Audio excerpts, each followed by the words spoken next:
President Obama states he wants to help seniors get their medications, and I think that's a very good thing because the medications are just astronomical in cost, and seniors can't afford all the medications, considering they have multiple medications for high blood pressure, multiple medications for diabetes, plus the testing strips are extremely high. I don't think they need to cost that much. I think they're overpriced, way overpriced. And I think a testing strip is about $1 a strip, and most people are testing once, twice a day if you have mild diabetes, and up to 5 times a day if you have, or more if you have very active diabetes where your levels go very high and very low. So that can be very, very extreme.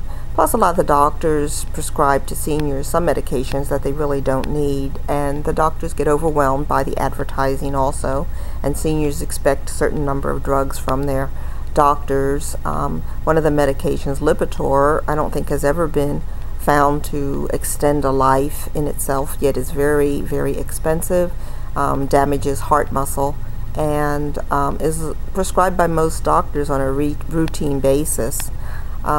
Seniors get a lot of pain medications for arthritis and so forth, some of which are helpful and some of which just tend to accumulate.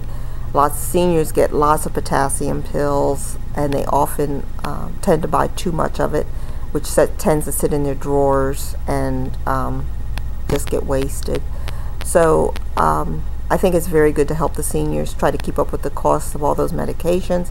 I think it would be good to also keep the prescribing monitored to see what medications really are effective and to get rid of some of those medications. I know that's difficult to do because the doctor is supposed to be well versed enough to choose the right medication. So that is a dilemma and probably not doable, but I think it's good to help the seniors anyway.